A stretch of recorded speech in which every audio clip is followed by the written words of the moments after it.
It's time for another Elsie's Little Pickles, the pickle pod for the people, reminding you to continue the pickle pod protest by putting a pickle on the porch of a MAGA supporter, taking a picture of it, and sending it to us at elsieslittlepickles@gmail.com.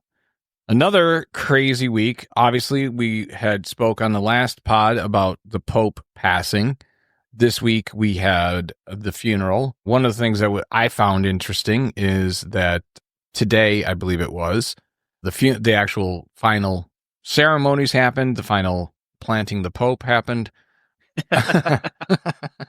Yes, did any of you watch any of the proceedings? No. I didn't have a chance to. No, unfortunately, I didn't have a chance to. But the one thing I wasn't even baptized, so it just doesn't. It doesn't ring true. It doesn't ring true at all. It burns. I was unbaptized. How do you get unbaptized? The Satanic Temple. Oh, very Hell good. yeah. Very good. I have to make my way over there. Pretty fucking metal. It's incredible. That's pretty fucking metal. We went to last year, the weekend before Halloween, to Salem, to the actual Ed Temple. Oh, really? Ooh. Yeah. I really want to go to Salem. It's kitschy, right? I know it's very touristy because it's like, oh, we had the witch trials. Come look at our witch tour. Yeah, and it's Halloween year round, but it's actually false. The witch trials didn't happen there. They happened in Old Salem, which is about 20 minutes away. Yeah, but okay. Well, it was still Salem. New Salem's a lot closer Salem. to the exit of the expressway. Yeah, basically. I mean, that would be my thought. I had wanted to go to Salem for years. Thank you very much. And that's a new dimension to the podcast. That's right. That's a little extra for you. The problem with Salem is if you go during October, mm-hmm. you're not going to be able to see anything cool. And it's because every idiot is there. And I'm talking just to go into a shop, you have to wait an hour in line outside. That's ridiculous. Yeah, no, I wouldn't be part of that. Horribly ridiculous. So what you're saying is go November 1st. No, probably maybe not August. November 1st because that's Salem, which is holiday. So I would go September, the very beginning of October, like the 1st. Yeah, late September, early October, probably. Or September. This year, I'm planning on, instead of going to Salem, to go to Sleepy Hollow, New York. Ooh, yeah. And I have plans to, if we can pull this off, go there, and I want to get tattooed in Sleepy Hollow. Mm-hmm. And I've already got it all picked up. I'm getting pumpkin faces across my knuckles. Okay. I was expecting a headless horseman, but no, it just doesn't fit with my motif. Well, since we're talking motif, exactly. But with Salem, I don't even remember how we got onto the subject of Salem. We were talking about the Pope, and then you said you said you got unbaptized. Oh yeah, unbaptized. Satanic Temple.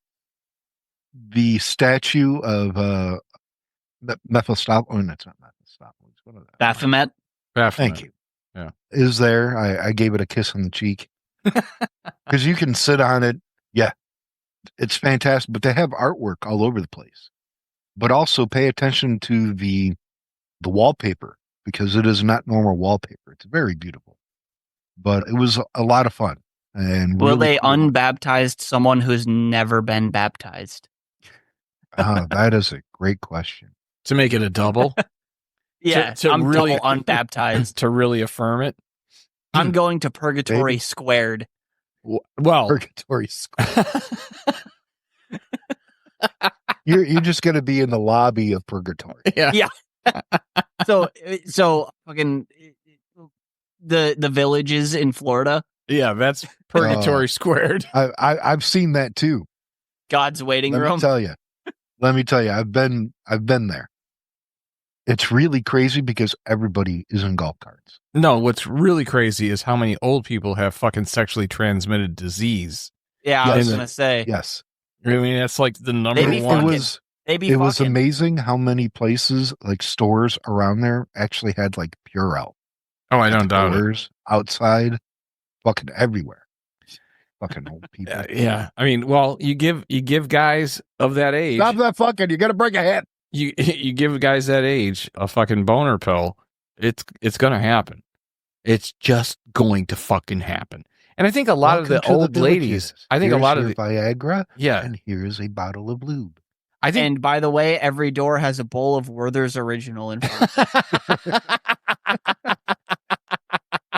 Werther's Original and Wintergreen Lifesavers. Oh shit. The point of what I was trying to get to was the fact that not to walk away from. What are you trying to say? Not to walk away from the fun. Not to walk away from the fun we're having with this, but and to make it political.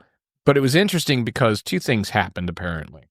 One, Trump wore a blue suit, not a black suit, and stood out like a fucking sore thumb. I mean, like a sore fucking thumb. They were. Yeah, and Obama wore a tan suit. Yeah, see, but wait a minute. I thought the same thing when I first heard that. Okay, I understand it's a sign of disrespect at a funeral, let alone the Pope's funeral, to wear anything other than a black suit. But Obama wore a tan suit, and that's still a talking point. I don't care what. Yeah, I don't care either. No, but you gotta understand this in conjunction, because it wasn't just the fact that he wore the blue suit, which was disrespectful, considering the fact that it is very well known that Pope's funeral you're supposed to wear a black, like, for mourning garment of some kind. Yeah. So like every other world leader got the memo, but apparently Trump didn't get that memo. Right. So that's first. Second, I don't own a black suit. Blue complements my orange.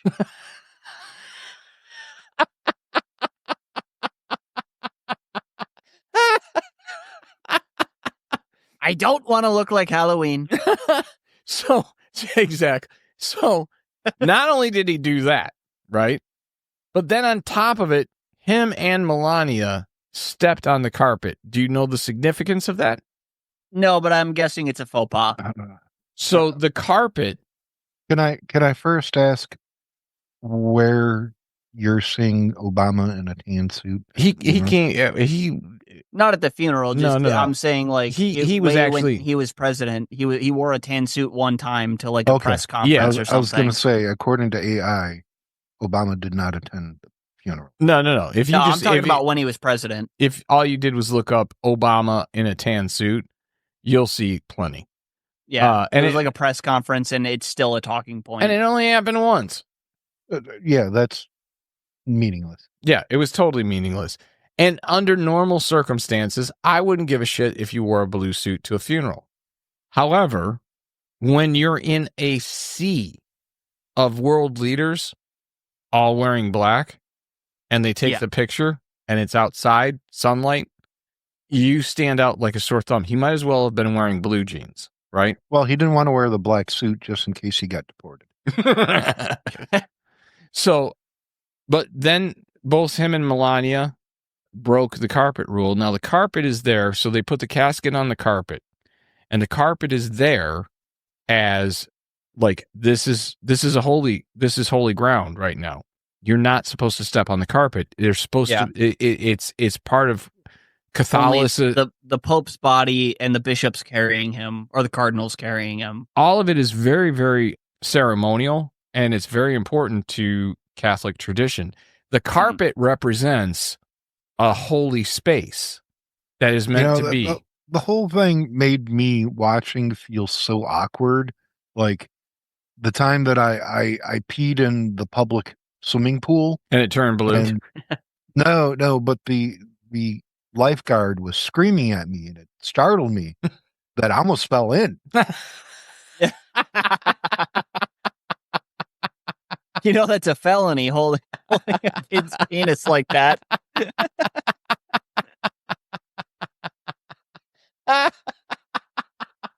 Oh, you both are jackasses. You both are jackasses. Hey, look, the Catholic Church knows a lot about holding little boy dicks. So well, there you go. That's true. Absolutely. But the thing that really I found interesting was the fact that the homily, the service was there were many references that were basically directed at Trump policy. So you've got the entire world watching. You got all these world leaders there, and basically from the pulpit, the priest or cardinal or whoever the fuck it was, the acting pope at this point, took Trump. Pope too. Yeah, took Trump to task on like border wall. He kept saying things like, "Build bridges, not walls." So when you got, did you see the? Well, also Christ says, "Accept your neighbor." Yeah, exactly. Did you see the collage of Pope Francis with world leaders? No. Yeah, it was. I don't remember who posted it on Facebook, but it was very entertaining. You got to see him laughing with Macron. And then the sour face. Yeah, and the sour face Biden, he had with Trump. Trump and Vance. Oh, I don't doubt that. Because they literally represent everything he's against. Yeah. Or was against. All right. Well, well, again, he looked into JD Vance's eyes and saw hellfire and brimstone, and that's what killed him. And mascara. And yeah. Lots of mascara. Eyeliner, because JD Vance is an emo queen. So I think with that, we should go to here's Kiefer with the news. Well, NATO is on the highest state of readiness after Russia launches that scathing attack on Kiev. Yeah. So there's a lot of things going wrong for Trump right now, right? He couldn't convince his buddy to stop. No. And or his other buddy to stop. Looking at you, tweet of Vladimir. Yeah. He hasn't been able to get Netanyahu nor Putin to really come to the table. And then on top of that, with his tariff trade war bullshit, he doesn't have one deal done yet. China is definitively looking like the winner in this tariff war. Yep. But we're devastated and ruined as a former superpower. I think so. But here's the good news. I honestly do believe that NATO is not backing down. I believe that you're going to see France. I think you're going to see England. I think you're going to see Poland and Germany all step up to the plate big time on what's going on in Ukraine. And I think that they will probably, hopefully, fill the void of the United States. Because I think what's going to end up happening, I think Trump's going to try to pull out of anything to do with that and be like, they just want to kill each other. It's all they want to do is kill each other. So I'm just going to step back and let them kill each other because they don't want to listen to me to tell them you don't have to kill 5,000 soldiers a day. As you can see from this Slavic skull, these two dimples represent war fighting. Exactly. Well, Russia did mention that the start of World War III will probably start against Poland and wiping Poland off of the world map. I honestly think that we're already kind of at the early stages of World War III because Pakistan and India, I'm sure we're going to get to it, but Pakistan and India just absolutely kicked off over the Kashmir region. I don't know if either of you saw that.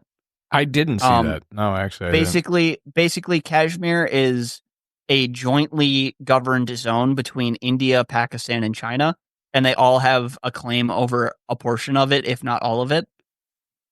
And I just want my sweater back.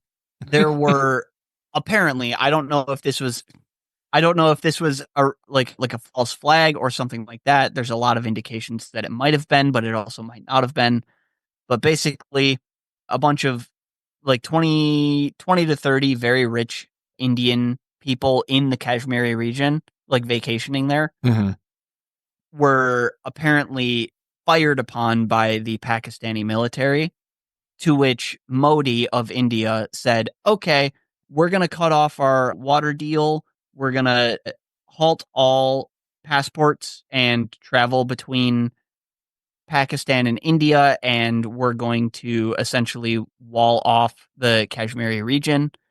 Well, you got to understand, and I will remind you that they are both nuclear powers with very itchy palms. Yeah, not just that, but you got to understand that India is the only one that the United States even has come close to or is in the process of working out some sort of trade deal. So when you look at, because Modi's a fascist just like Trump. Well, that's exactly the point I was getting to is that, Modi is just a Indian version of Trump. So when you look at all of the things that are not going well, however, Modi completely supports NATO. Well, that is true because Modi understands the importance of NATO, unlike Trump. Yes. So one of the things I think that will be interesting is I think he will get the first trade deal with India. I do think that will happen, and it'll probably end up being the template that they try to use for everywhere else, and that won't work. Anybody else here think that he's going to work out trade deals with all these countries, and then 2028 will roll around, and he will run on, who created these trade deals? They're not. It wouldn't surprise me. I mean, much like the North American trade agreement. Yeah, that he wrote. Yeah. But interesting that you bring up 2028 because that was another news story that he has, and I don't know if that was one of the ones you were going to bring up, but he has his Trump 2028 hats going. Correct. Yeah, he already started selling Trump 2028 hats. And the messaging is very confusing because if you listen to that press secretary, what the fuck is her name? I can't think of it right now. Do you know off the top of your head? Kayleigh McEnany? No, not McEnany. Huh? Levitt? Leave it. Yeah. What's her first name? You know? Carolyn. Carolyn. That's it. She basically... It's a joke, but also by the hats. That's basically what she said. She goes, President Trump has not communicated that he's running for president in 2028, but the hats are flying off the shelves. It's a joke, but it's also based in red pilled. Yep. I refer to her as Blitzkrieg Barbie. She is something. Yeah. And I tell you what, she's not making any friends in the press. The White House press room absolutely hates her. Absolutely can't and it's stand all Trump friendly. At this point, it's all Trump friendly organizations. Not all, but except for like maybe you could argue CNN, but they're Trump friendly at this point. Like I think they play defense for him. No, you still got CNBC they don't in there. Endorse him. I think you still have some liberal media in there. You know what I mean? But but again, how bad is that? They don't co-sign him, but they're playing defense for him. Okay, but how bad is that when your press room is stuffed with what should be sympathetic ears, and they're all going, "This bitch is a flat out fucking cunt. We don't like her at all." Yeah, like that video of her saying any other questions, and then one of the reporters was like, "Yeah, I have a question," and she was like, "No questions? Okay, bye." Yeah, she just like I'm running this show. She is one of those people that I think, while her age is low, in my opinion, for somebody to be a press secretary, I don't think that it's unheard of for somebody 28 years old to be a press secretary. I don't know how most of them were, but I thought they were old. I would guess at least mid-30s. I would think that you'd need to be in your 30s to have the credibility and the fucking maturity to do that. However, I want to know when one of the press people just like, listen, when you're gone, I'll still be here in this room asking questions. Well, that's you're looking for him. Yeah, I mean, I'm surprised that they haven't done that yet. I think that at some point, even the news allies, are going to turn on him. Getting back to the point of what Trump is doing with the tariffs and what's going wrong in the Trump administration, and the idea that he's going to run for president in 2028. So she poo-pooed that. He has not. He's like, well, we'll see. We'll see. Yeah, it could happen. And the tagline for those hats is something to the effect of being able to break all the rules. So it's like they know. So I guess my question to you guys is this: is he going to? Again, it's a joke, but it's also based in red pill. Then he should do it. That's the messaging that we're getting. Well, again, this is how did you refer to this before? A soft launch. Yeah. So that's kind of what it is. It's a soft launch of this idea.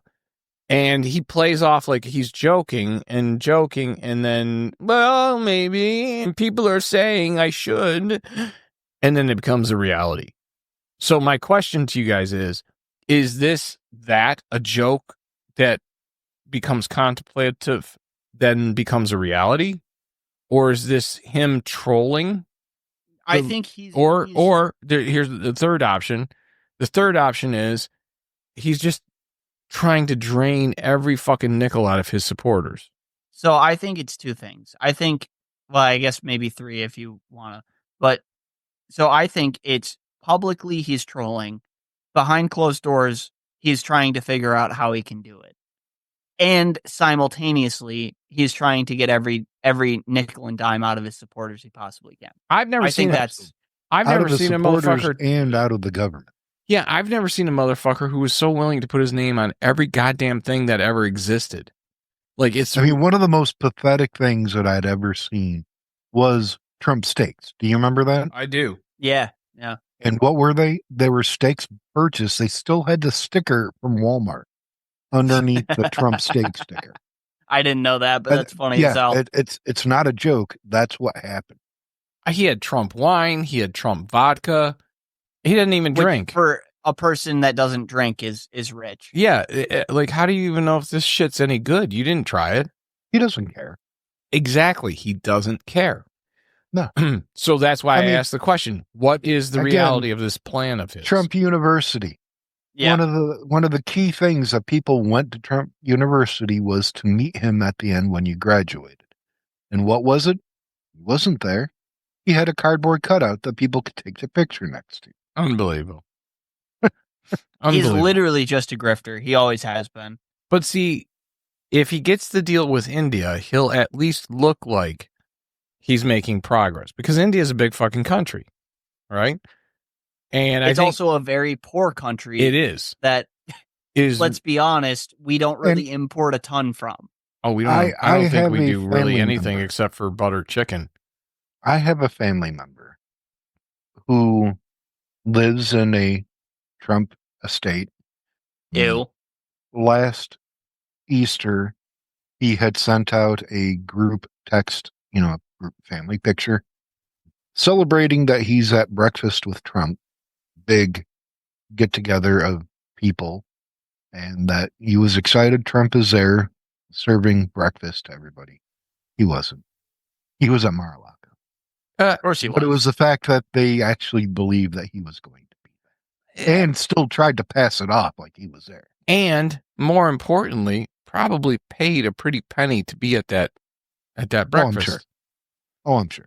Yeah, so I can't imagine that was. I can't imagine that was included in rent. Like, right. So, anyways, all right, we've gone off the choo-choo train or tracks. Back to news. So, next story is, Proud Boy leader says he voted for retaliation as GOP senator reveals fear under Trump. What was actually said was Enrico Terrio, who probably should be deported, sent out on Twix, and I quote, "I voted for retaliation and retribution because of 4 years of lawlessness. Who, anyone else?" And when asked about it to Alaska's Republican Senator Lisa Murkowski, who, when questioned at a tribal leadership conference, she admitted that sometimes and oftentimes very anxious to speak out because of fear and counter accusations, saying, quote, "We're all afraid." Yeah. And no, look, Lisa Murkowski on her best day looks like a scared cat. Yes. However, if you saw that actual interview, she actually looked very scared. She looked terrified. Yes. So I'm not, when I say that on her best day, she looks like a scared cat, she just has that look. You know what I mean? I don't know if it's the eyes or what, but she just has always this either surprised or startled. Eyes. Well, it's surprised or startled, right? Like just in general. Yeah. One of the people that just have big eye, that fucking look, like no shame in looking like that, because I had a teacher in public school that literally looked like a bird. Yeah. And I'm not picking on her for that. I'm pointing it out only because it's difficult to tell with that particular person what the reality is based off the facial expression. So I'm not picking on her because she can't help her face. You know what I mean? But it's your face. But if you didn't know any different, and you'd see her like in that, and then you see her later in pictures, You go, well, apparently this bitch is always scared. No, she just looks like that. That's just her look. But what the tone of her remark actually betrayed how afraid she is for her own safety, I think. I think she knows that here she is part of that party, and if she doesn't get in line, she's going to be one of the first that are attacked. And I would not wish that on anyone. I'm not encouraging that in any way, shape, or form, but you could see the fear. You could hear the fear. You couldn't really see it because she always looks that way, but you could hear the fear. And I think that a lot of I think especially after Shapiro in Pennsylvania had his place firebombed and they attempted to burn the fucking governor's mansion down. I think it's all these little things. Remember, I have said this for a very long time. Did they ever catch those people? I don't know, actually. I believe so, but I'm not positive on that. But I've said this to both of you for many, many years. It's the little stories that add up that become the bigger picture. Yep. You know, and you have to look at the little story like Lisa Murkowski saying what she said about being afraid and accept the fact that it was true and accept the fact that it was sincere to realize what position they're in. Now, Murkowski, she has, voted against the party many, many times. She's been in the majority and been with Democrats many, many times. So she does have a lot of reasons to be afraid when you're talking about Enrique saying that he wants, retribution. I don't think that it's unreasonable for her to be afraid. I don't think it's unreasonable for any of these people to be afraid nowadays. But the thing that I think people should realize is it should be the Republicans that are afraid. It should be Mike Johnson that's afraid. It should be, Senator The majority Kennedy. is not with them. Well, that's what I'm saying. At this point, the majority is not with them. And that's why they should be afraid, whether it's losing their seat or whether it's the fear of political violence. And I hope not, because I'm absolutely against political violence, but I can see when you have a guy like Enrique speaking like he did openly and publicly in front of news outlets, saying what he said, that's kind of an opening salvo for what's yet to come, don't you think? Yeah, absolutely. And that kind of reminds me, I don't know if Keith, you have this this story pulled up, but a couple days ago, I got a notification talking about freshman Senator Alyssa Slotkin from Michigan. I saw that story, but I didn't get a chance to read it. Basically, it was her saying, "Yeah, the Democrats are too woke and gay." That's my assessment. Basically, she's just confirming that she's a never Trumper neocon. Like that's basically what it was. Well, I think that with Slotkin, what she's trying to do is she's trying to walk the razor's edge more than anything else. She wants. She's a Democrat, but she's trying to figure out how to bridge that gap.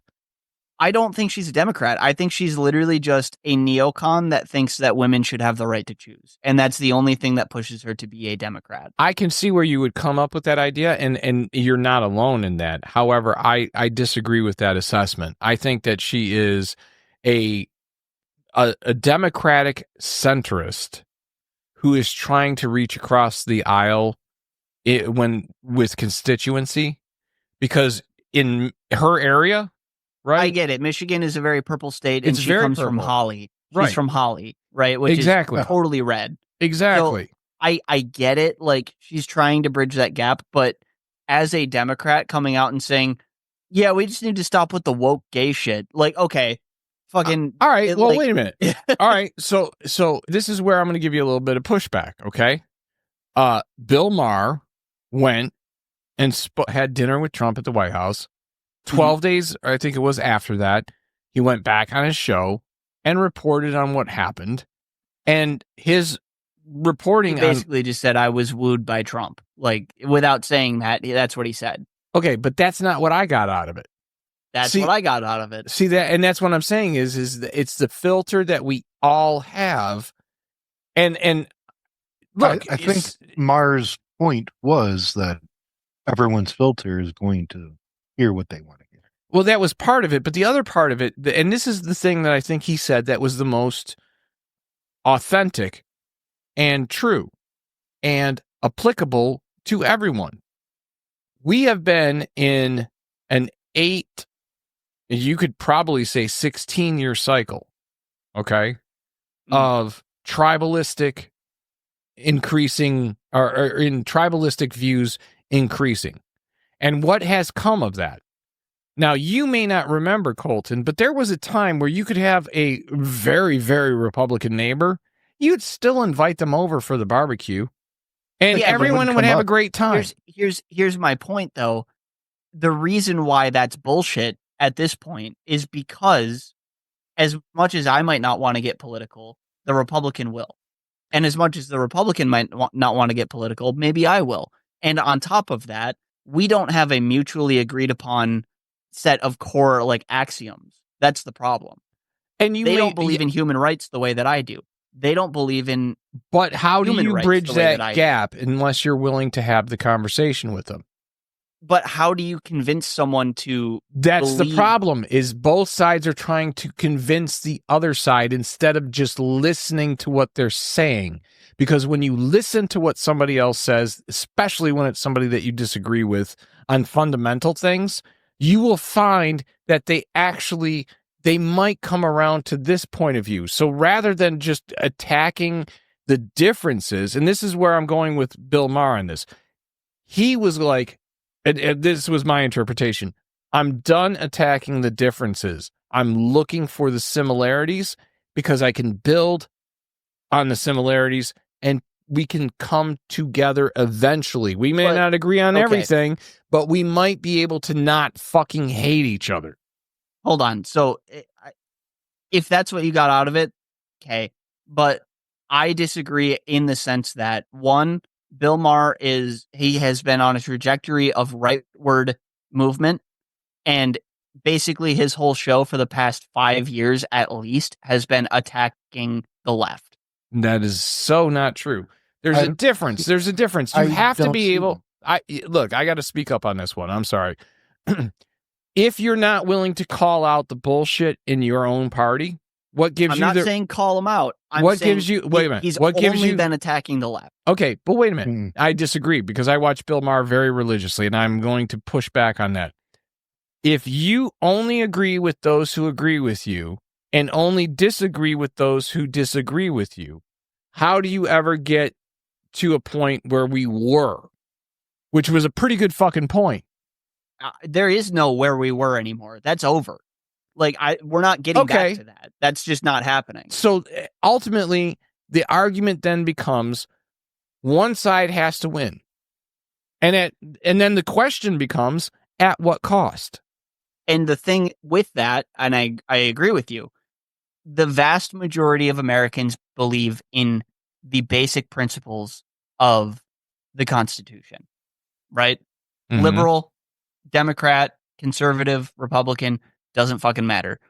The vast majority agree on the principles of the Constitution. The vast majority agree that the rich are fucking us, right? Mm-hmm. The vast majority agree that we need healthcare, we need education, we need so on and so forth. We need childcare. We need a lot of things.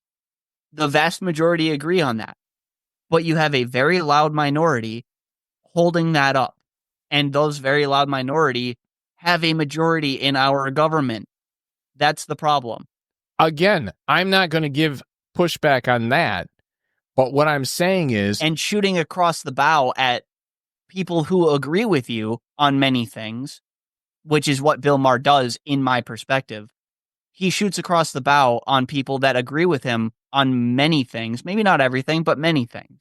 But shouldn't you be able to call out bullshit when you see bullshit? Even if it means bullshit. Even if it is in your own party. And I'll go a step further with this, okay? But is it bullshit? Let me ask you a question. Maher, as he is very frustrated with the Democratic Party for not being as loud as the Republicans. As he should be. I agree with him on that. But he's attacking the radical left, as he likes to call it, which America does not have a radical left. Let's be real here. I consider myself radically left. not in any electable sense. I agree with you. Also radical left, but not in any electable sense. Well, I agree with him that the Democrats suck ass and are pussies. Okay.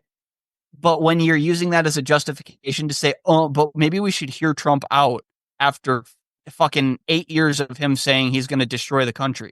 That's not what he was saying, though. That's not what he was saying. That's maybe not in this particular clip that you're talking about, where he's talking about his visit to the Trump White House. All right, so but in the past 6 years, that's all I've heard out of him. Okay, I disagree with you on that. However, what I would say is this: name a war that was won with a military that ended because literally none. Exactly. What does it end with? Diplomacy. Yeah. Okay. Who do you talk to when you're a diplomat trying to put an end to a war? Your fucking enemy. End of story.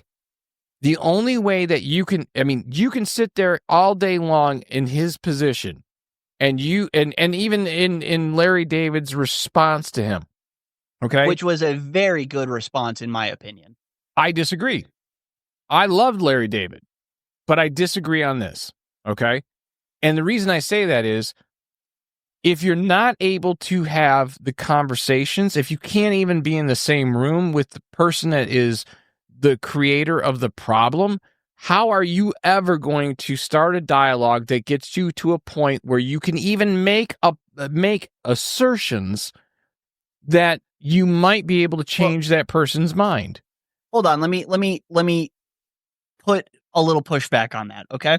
So let's say you and I are sitting down and having a conversation, and you don't think that Mexicans and South Americans should be allowed into the country because you think that they're criminals, you think that they're rapists, you think that they're murderers. I don't think that they are inherently any of those things. In fact, don't either. I have data to show you that says otherwise, because immigrants are disproportionately less likely to commit any kind of violent. Okay, now crime. let's say and you say, I don't believe your data. Okay, then we can't really fucking have a conversation, can we? Right. You're absolutely right, but that's not how this particular event went. Okay, and that's my point. Is what he said was, he wasn't the fucking lunatic that I was expecting. So what happens when you go in expecting Mao, Hitler, Stalin, Genghis Khan? We talked about this last time. We talked about this on the last podcast. He's a charming guy. No, I'm agreeing with you on that. But here, and I agree that he is charming and can be charming. But you have to start somewhere. And I think that what Bill Maher did was smart in this sense, if no other sense. And it was probably very selfish of him because he's a national touring comedian. So he knows that 50% of the audience or 50% of the population is probably not going to want to come to his show because they know that he's liberal or they think he's liberal. And then he's got another, let's say 10%. At best, a radical centrist. Let's say another 10% of the population that has a view of him as you do, and you're not interested in seeing him perform. Is this in his self-interest? I'm sure it is in many ways, because he's able to break down that little barrier and get a little bit more of the Republicans to think about coming out to his show, and a little bit more of the people that are liberal that don't think he's liberal enough to come out to his show. So I'm sure there was some self-interest in this. Okay. I mean, however, yeah, unquestionably. However, he made a really good point. He said, I don't want to walk around hating half the fucking country. I can't find a really good argument against that. As a radical leftist, which Bill Maher claims to completely disagree with, I wouldn't say hate, because, obviously. Okay, but if you're not even willing... thing is being radically accepting of everyone on all sides, even though there's one side that says human rights are real and the other side says we should kill half the population. And if you only talk with people who you know are going to agree with you, you're never going to know when you have a bad idea. It's just an echo chamber. That's all it is. And I'm not saying that it's not. I'm not saying that I can't have a conversation with someone that's MAGA, but at a certain point you hit an axiomatic disagreement that cannot be mended, because I agree that doesn't mean you shouldn't have the conversation. Okay? Because even if only a little bit of what you say gets through to the other side and a little bit of what the other side says gets through to you, at least that brings you one step closer to the middle on each side. All right. Now, the other thing that he said, and this is where you're going to be happy because I'm going to go against Bill Maher. Good. Is this, as everyone should, is this argument about, which Larry David brought up, the comparison of Hitler. Now, Larry David did it comparing basically Bill Maher to going and visiting Hitler. Basically rewrote Bill Maher's diatribe about meeting Trump as if he was going to meet Hitler and Goebbels and Himmler. Right. Now, which was a very apt comparison, in my opinion. I agree. It was a very apt comparison, but there's been pushback by, independents and centrists, and I don't commit to any party or any belief system, saying that was wrong. I don't know that it was wrong. I just wonder this. This is one thing I wonder, okay? Mm-hmm. Hitler is always the go-to ever since Hitler existed, right? I don't know who they compared, who the Napoleon. All right, and then you go before that, whoever, and then you go before that, whoever, and I'm sure you get at some point Genghis Khan was the one that they all said, and then before that, at some point it was a king or a mad king or whatever, right? Larry David's diatribe, and I was listening to Schmuckonish on this, and I agree with him on this. If you pull Hitler out of it and put any other horrible person, does it have the same kick? No. So the Hitler reference does all the heavy lifting in that comparison. Okay. I mean, it could have been Mussolini, it could have been Franco, but it wouldn't have had the same kick. It wouldn't. The reason it wouldn't have had the same kick is, I think, because of the expansionist element of Trumpism, right?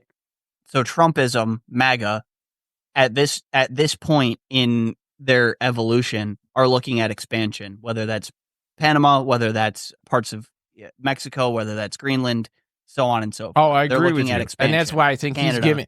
This is exactly the reason why he's giving Putin the option where his only give is going to be not to take over all of Ukraine, but he's still going to get Crimea and in some other large swaths. He's basically going to get like a fifth of Ukraine.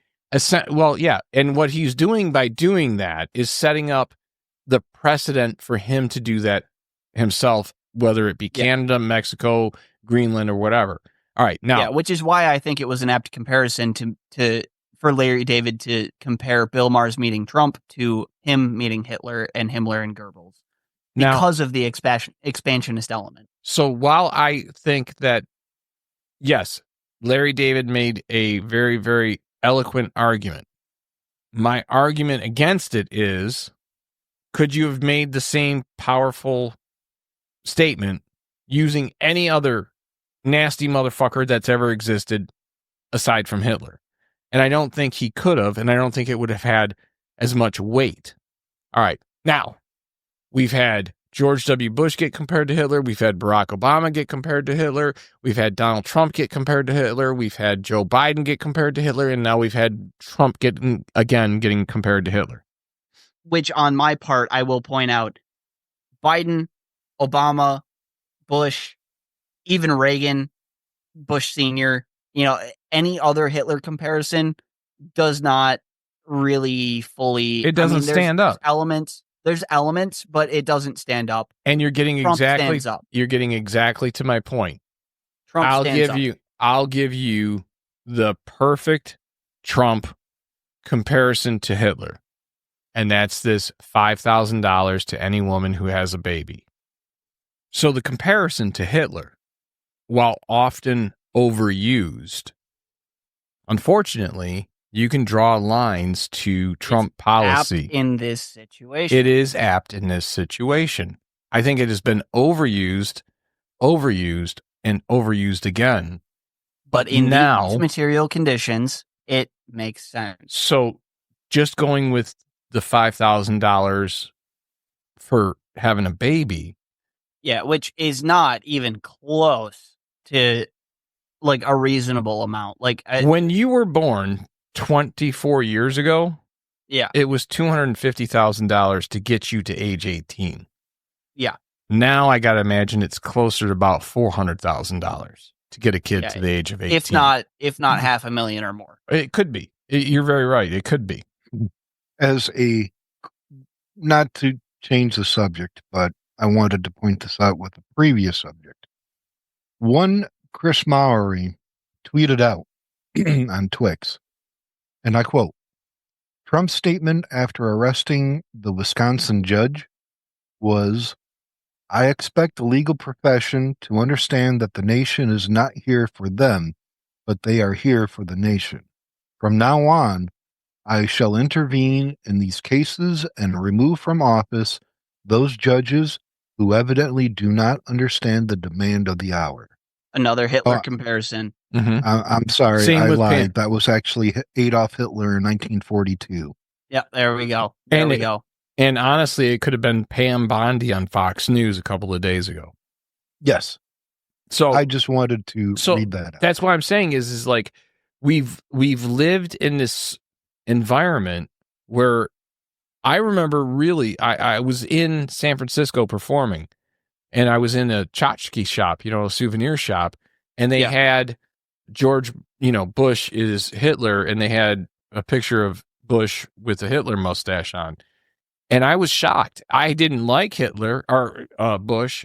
I don't like Hitler either. I was going to say, I hope you don't like Hitler. I didn't like Bush. I didn't agree with his policies. I didn't agree with, his views on many, many things. But I didn't consider him comparable to Hitler. And there were similarities, but not enough to call him like a disciple of Hitler. Trump is a disciple of Hitler. I don't think we could really light the podcast on fire and list off great things that Hitler actually did to you. Well, we'll do that. All right, go ahead. Do that, because I'll go back to the comparisons then, specifically with this baby bullshit. But go ahead. He was a vegetarian, a teetotaler, a meth addict. Personal little things. I'm talking he helped create the first affordable vehicle that anyone could afford. Volkswagen Bug. Volkswagen. And, it wasn't necessarily the Bug, but it was Volkswagen. That was not one of them. But beyond that, he also made it basically illegal to smoke because he wanted Germans to be healthier. He created the environmental laws. Created the Autobahn. No, he did not. He did not. I have to push back on that. He did not actually create the Autobahn. We'll have to find a different segment of Hitler Apologia. Well, didn't he make sure that it got built? No. I mean, he presided over sections of it being built, but it was already a thing. Okay. All right. I did not know that. In the same way that Mussolini did not actually make the trains run on time, that is a falsehood. But it's one that has been taught in schools, though. You know what I mean? That's where I got it. I got it, in high school, that he was responsible for the Autobahn. Anyway, irrelevant. Whoever, during his period of time, he did at least oversee some of that. And I think that's going to be a lot like any political leader. There's going to be some things. Broken clock is right twice a day. Exactly. Right? Every broken clock is right twice a day. But there's also the aspect of something getting started in a previous administration, but being finished by the new administration and them taking credit for it. There were also technological advances in Germany. The economic recovery. If World War II had not happened, he would have gone down in history as the greatest leader of all time. That's a fact. But beyond all of that, I also have to. There was that whole killing Jews thing that kind of brought his numbers down. That's a little. I've seen. I forget her name. I think it's like Sarah Payne or something like that. Not Sarah Palin. Sarah Payne. I could be wrong on that, but she's essentially like a historian. She does lectures. She's very centrist, liberal leaning, maybe a little, but she gives lectures about different historical realities, especially surrounding the World War era, World War II specifically. And her assessment of it is if if Hitler would have stopped at uniting the German-speaking territories, so Germany, Austria, German-speaking areas of Czechoslovakia, German-speaking areas of Switzerland, German-speaking areas of Belgium, so on and so forth. If he would have stopped there, he would have been lauded as a great leader in European history. Yes. But his ego got the best of him, just as Trump's ego is the only thing about him. The last thing I wanted to point out with that time period in Germany, something that I am jealous about, as should be any American, is they had the best looking military. Oh, they were well dressed. I mean, look at those uniforms. They had Hugo Boss going, baby. Yes. All right. So thank you, Hugo Boss, apparently. and Adidas. And I guess Prada. Yeah, Prada. For the Italians. All right. So getting back to this fabulous. Getting back to this comparison with the baby thing. And come on, Hitler just wants peace. Peace. Peace. A piece of Germany, a piece of this, a piece of that, a piece of Poland. Colton, did you get that reference? Nope. It's the producers. The producers, which was originally. Oh no. Yeah, springtime. No, right. Yeah, it was the producers, but it was originally titled "Springtime for Hitler." Yes. All right. Mel Brooks, baby. So you got to watch that one. You'd love it. You would fucking love that one. Okay. Mel Brooks. I feel like producers. I need to do a deep dive on it isn't Mel the Brooks. producers. That was To Be or Not to Be, isn't it? No, pretty sure it was the producers. I don't think Shakespeare knew about Hitler. It was the producers because 99% sure it was the producers because the idea it was To Be or Not to Be because Mel Brooks played Hitler in as he's an actor with a theater in Poland, and George, oh gosh, what's his name? George Costanza. No, he played Henry on Punky Brewster. Oh God, I don't know. Commandant Lassard in Police Academy. Oh, okay, all right. The old man. He was one of the actors on the stage dressed as a Nazi. Yeah, and that scene is from To Be or Not to Be, which is fantastic. Yeah, you got to watch. You really need to do a deep dive into Mel Brooks movies, Colton. Yeah. All right. I don't know why that reminded me of this, but I just have to point this out. I remember seeing a video, like a YouTube short from a German comedian, which seems a little oxymoronic. I didn't know that they had comedians in Germany. Yeah. It was a German comedian at some like upper class event of some kind in like the 70s or 80s. And he's standing at the podium and he says, hip, hip. And they say, hooray, hip, hip, hooray. And then he says, Sieg. And they all say Heil. And then he walks away from the podium like, you motherfuckers. Like, that's funny. All right. So back to this baby thing real quick. And then we're going to probably put a pin in it. But so marriage loans Hitler gave out. The Nazi government provided interest-free loans for any newly married Aryan couples. A portion of the loan was forgiven for each child the couple had, typically 25% per child. So after 4 children, the loan would be completely canceled. Honor Cross of the German mother. Women were awarded medals for bearing multiple children, bronze for 4 to 5, silver for 6 to 7, gold for 8 or more. These awards, Jesus Christ, you had to have 8 fucking children to have a fucking gold Johnny medal. Buchard, the comedian. Would have been 9, but my uterus fell out. Damn it, people. It's a vagina, not a clown car. Oh, shit. These awards were given on Mother's Day and publicly honored maternity support and propaganda. The regime celebrated motherhood as a patriotic duty and pushed propaganda idealizing women's roles as mothers and homemakers. Women who fit the racial and ideological standards were encouraged to leave the workforce and focus on raising large families. It's the trad wife thing. It's literally the trad wife. It is. Yeah. There was a secretive and disturbing aspect, a state-supported program that provided care for pregnant women deemed radically valuable. It also encouraged anonymous births and adoptions by SS families, and in some cases, children were taken from occupied countries like Norway or Poland if they fit the Nazi racial ideal.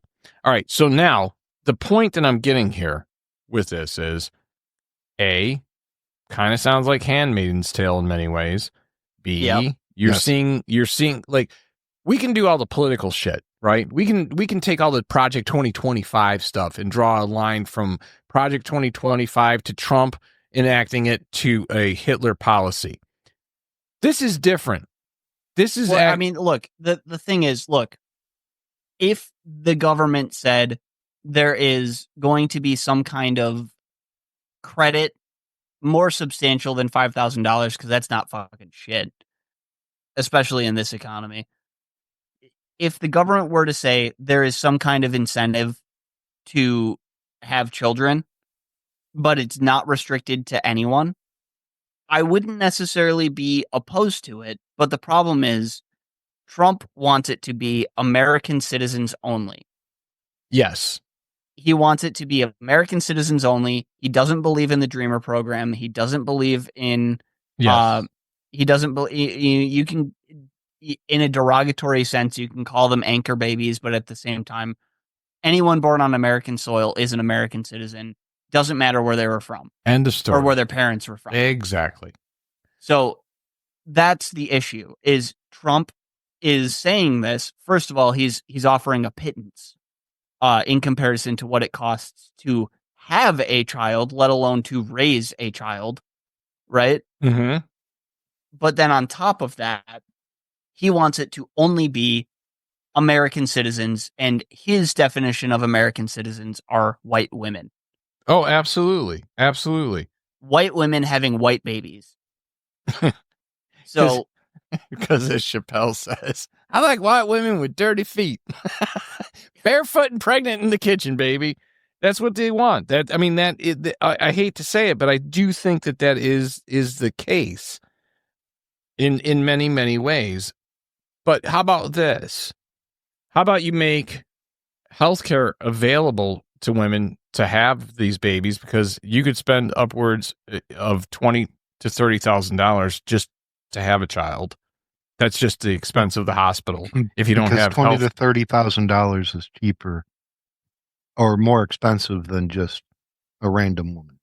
Yeah, but my point being, if we had healthcare available to every woman, if we had childcare available to every woman, whether affordable or free, if every woman had, how about just to everyone? Yeah, well, I agree with that, but I'm just saying on this particular issue. If it is available to anyone, then someone who might not be white could get hold. That's the problem. Mm-hmm. Okay.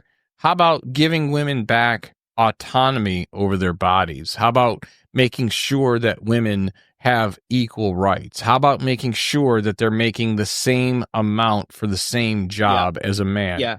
How about we actually take care of our women so that they can have children and don't have to make the choice between work or having a family? That's what needs to be fucking done. They don't want that. They don't want that. But that's what needs to be done. If you're honestly worried about population decline, and I'm going to wrap it up right here. We're going to put a pin in it right fucking now. I have one thing to add real quick as far as population decline goes.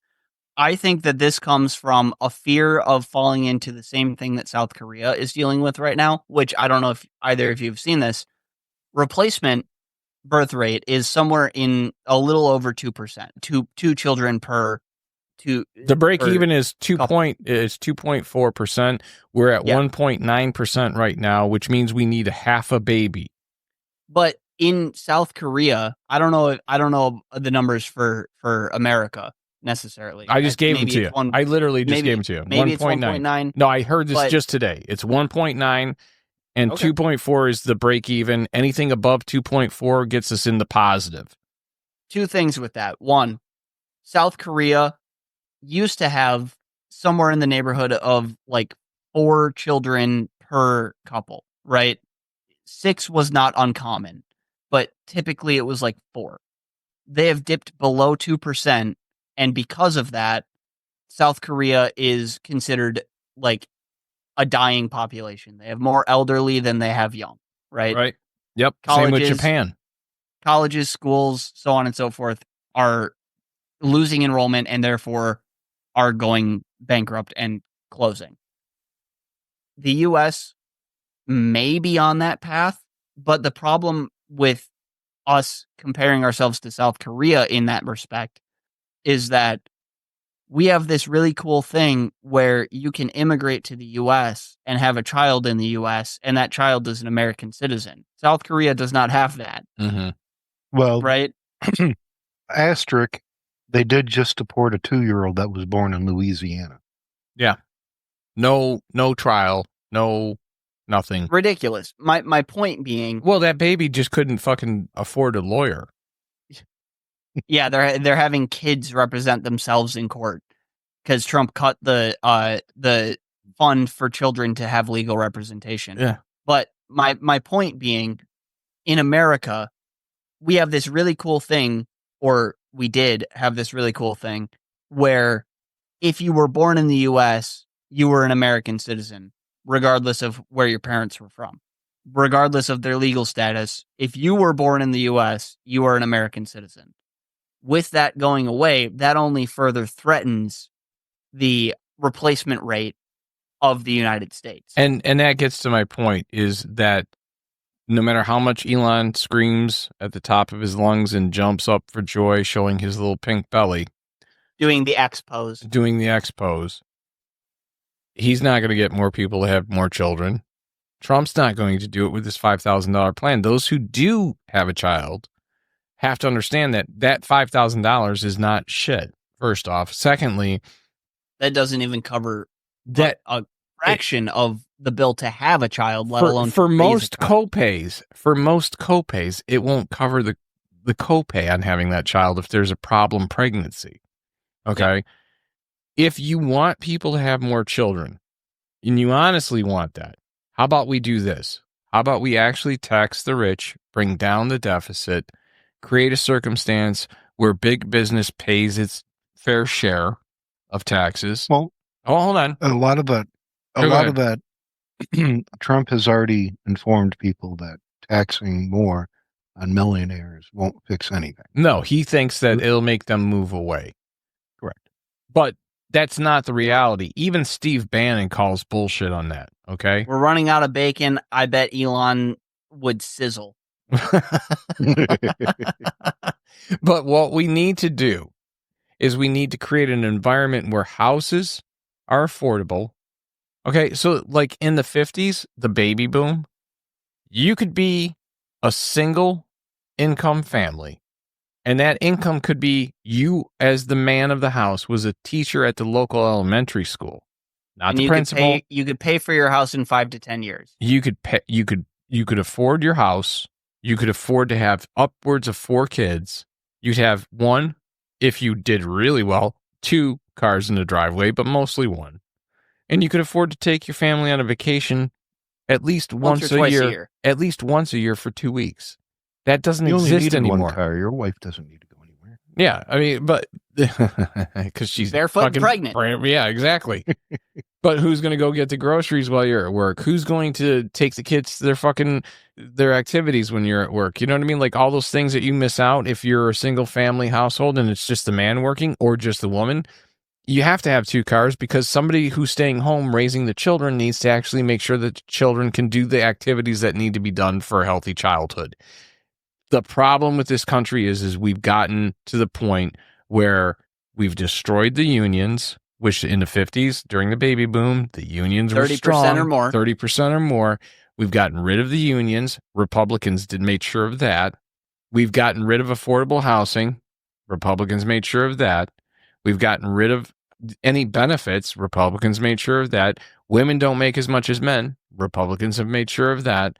We literally all the things that you need in order to have a larger population and not have your fucking country collapse under the weight of its elderly, the Republicans have caused. And with that, that's another Elsie's motherfucking little pickles. Ladies, you want to make change? Stop fucking your men.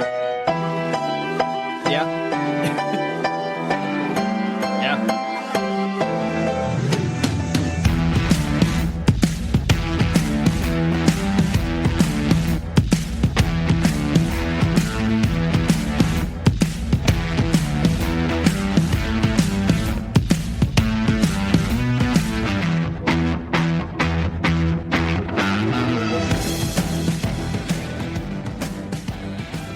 Go make a baby. Go fuck a stranger.